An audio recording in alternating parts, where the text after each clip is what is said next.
Good morning, good people. Today is Tuesday, April 1st, 2024.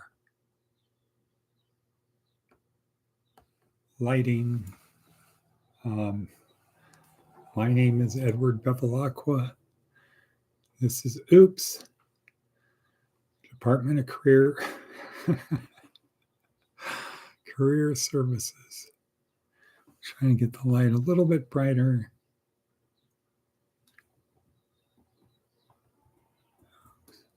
No, too bright. I was hoping to get the background, my new mural of me in front of this nice lake. So I've got some fine tuning to do. Perhaps Miss Trinkle will help. And good morning, Miss Trinkle, wherever you are. Okay, wow, that shaggy dog look is really quite extreme. Okay, today is Tuesday, April 1st, 2025. Here we are once again, Department of Career Services, where our goal is to help our students and other interested people on their journey through this life. And we do it a couple ways. One is the podcast, and two is the worksheet. Two is the worksheet, which is where the actual magic happens. That's where the experts talk about our 4-part transformational program in terms of mental, emotional, and spiritual.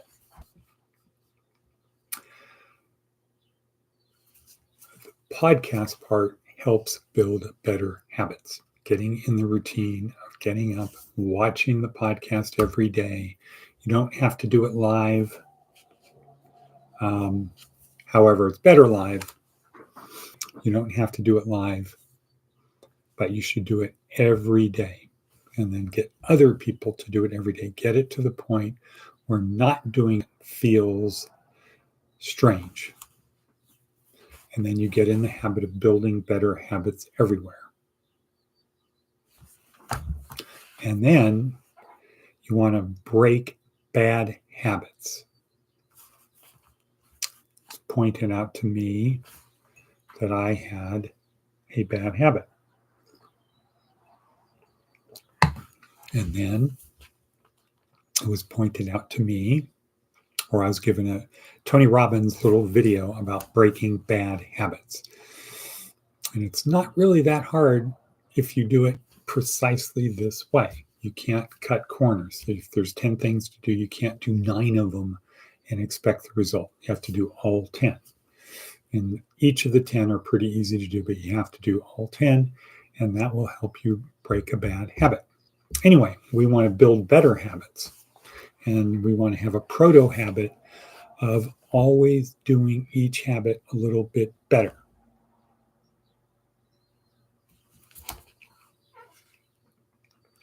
So, on with the show. Today's theme meme is another day, another dollar. And I have to admit, that's just kind of a clever theme title to maybe get people to watch it. But in one sense, it is a daily grind. It is a daily grind to get the money to pay for the things we need to pay for. And on the other hand, well, we should have something we are striving for. Money in itself is not a good thing. However, we need money to pay our bills and do the things we need to do. So, but that's not really what we're going to talk about today. We're going to talk about neurotransmitters, as Yuval Harari might say. Before that, let's look at, get some other stuff, some advice from an 80-year-old. Never waste an opportunity to tell someone you love them. Good advice. Never waste an opportunity to tell someone you love them. Smile.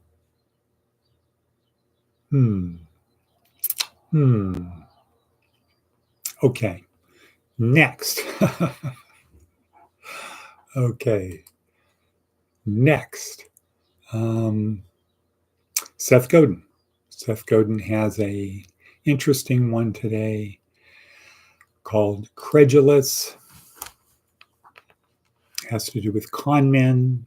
I'm not sure who or what he's talking about, but it kind of makes you think something having to do with President Trump or Doge or Elon Musk, trying to straighten people out, but it's kind of vague. There are three. Where do con men come from? There are three conditions that need to be met. First, there needs to be a rising social pressure to get ahead, cut the line, and find a win. Okay? Let's change things.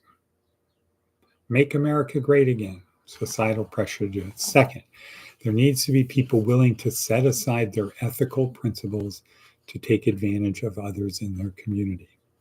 Right. So from a Catholic perspective, immigration, borders, they would say people in bad countries have the right to come to better places. They don't have to live in squalor. So we are taking away the ethical principles of helping those people by not letting them in. Third, we need to be lulled into a state of unjustified credulity, eager to believe that seeds might be magical or that motion might be perpetual. Okay, so if we only do these things, well, everything's going to be great again. Well, all three of these conditions are present throughout time. They go in cycles, and we're having one right now. So that might be an indication. Anyway, homage to Seth Godin. All right, so any other red letter down below? Darren Hardy, yeah, really good red letter one about 5 steps to mental freedom when life hits all at once. Right. When you become overwhelmed, here's what to do. And that should be something people watch. First one is close the door, shut the door, stop that coming in, do things, settle, calm, write down the stuff that you're not clear about, all of this jumble, or talk your way through it.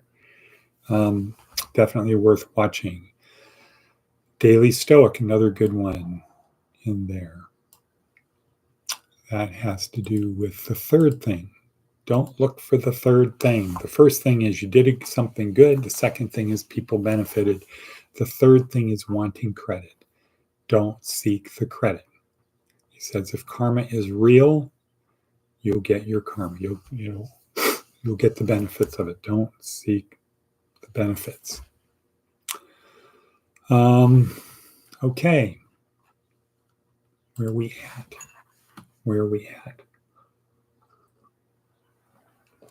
Okay, let's do a review. We are in week 2, day 2. Neuroscience-oriented approach to success. We're learning how our brain works. Why do we care how our brain works? We care how our brain works because if we know how it works, then we can better use it. So it's not magical, right? It's like a car. If you know how a car works, if you're a mechanic in a car, you know how the car works. When you're driving along, if something happens, all of a sudden you hear a clink, clink, clunk. You know perhaps what to do. In fact, let me diverge for a second. The difference between a neuroscience-oriented approach to success and a psychology approach to success would be this analogy. A psychology approach to success would be if we're going to teach you how to drive a car, learning to drive a car. Psychology approach would be we're going to get you the best car driving instructor in the world, the best driving instructor in the world, and he's going to teach you how to drive. So when you get in the car, when you get in the cockpit of the car, when you get in the driver's side of the car, you know how to drive the car. You are trained by the best instructor in the world, not the best driver, the best driving instructor. Will you become a good driver? Yes, absolutely. You absolutely will become a good driver because you have the best driving instructor, or at least you'll become as good as you could possibly become. If you're not coordinated, if you have 3 teeth and 1 eye in the middle of your forehead, you're probably not going to be as good as somebody, a different type of person. But you'll become the best driver you could be having the best driving instructor. Okay, so that's a psychology approach. A neuroscience approach is, well, before we let you learn to drive the car, we're going to teach you how the car works. We're going to teach you about the engine, about the brakes, about the steering, about, whatever it is about the car. We're going to teach you how the car works. And then we're going to teach you how to drive a car. And what is the benefit of that? The benefit of that is when something goes wrong, you're better able to fix it. And something will always go wrong. Psychology approach would be, if you're a good driver, you don't have to worry about how to fix the car. The car, you're not going to do things to break the car. Okay? And you just have to maintain the car. Just put it on a maintenance schedule and do the maintenance. You don't have to worry about knowing how the car works. You just get in and drive it, and you don't get in a wreck. Don't let other people smash into you. And that's a sound theory, and that's what most people do. Our approach is the neuroscience approach, is to understand how the car works, or in this case, how the brain works. If we understand how the brain works, now we could become a better driver because we get the thing about like inertia, shifting, transmission, speed. So we can drive the car better, braking, how to best brake, why to do it this way, accelerate into turns, things like this, things that we understand why they work so we can do stuff. But also when something goes wrong, if you know how to fix the car, you're going to be in better shape. In other words, you're out on the road in a desolate area and you hear clink, clink, clunk. You don't have the ability to call somebody to come fix it right away. So we choose to do the neuroscience approach, and it happens to work better for people that are incarcerated because they have plenty of time on their hands. They don't need the quick fix. They don't need the shortcuts. They don't need just give me the results. Okay, so this week, it's what's going on in the brain in 3 areas. Neurons, which we looked at yesterday. Today, neurotransmitters, and tomorrow, the reticular activating system, the RAS. So today, Simon Sinek talks about 4 + 1, 5 chemicals, 5 neurotransmitters that are responsible for, he says, about 90% of our feelings of happiness, the 4, and then cortisol. So what does that mean? Well, if 90% of our happiness is from the release of these 4 neurotransmitters, which could be combined, you don't have just one at a time. You could have a cocktail, which would be called, we're going to learn on Thursday, an angel's cocktail of good neurotransmitters being released at the same time. We're going to feel really good. Our behavior is going to be really good. So the outcome should be good, right? So we're going to learn about endorphins, dopamine, which he calls the selfish ones because we can release these on our own. Go for a run, go exercise, watch a funny movie. You'll release endorphins that will make you feel good. Dopamine, go eat a piece of chocolate cake, go work out, not work out, forget about that, but it's true. Go gambling, go porno, any kind of addiction will release dopamine, make you feel better. Then you have 2 of them that are not, you need other people, serotonin, the feeling of we get of esteem, pride. When you wear your designer clothes, you're driving around, you get your new tattoo, you get an award, okay, recognition, and then oxytocin, which he calls the love hormone, the rainbows and unicorns and all of that we get when we hug someone or we're hugged or being around puppies or little kids. It makes us feel good. That is oxytocin. So Simon Sinek does a great job of breaking these down. Our purpose is to understand them and get, if we do these things, it will release that neurotransmitter. And that will make us feel good. So it could be called what Dan, it's not Brown, but anyway, calls synthetic happiness. The happiness we get when we get what we don't want. It's a way to create who we need to be right now. So if I need to run into a burning building, some lady screaming, my child is inside, go save him. If we need to run in the building, we're going to need to have a whole bunch of neurotransmitters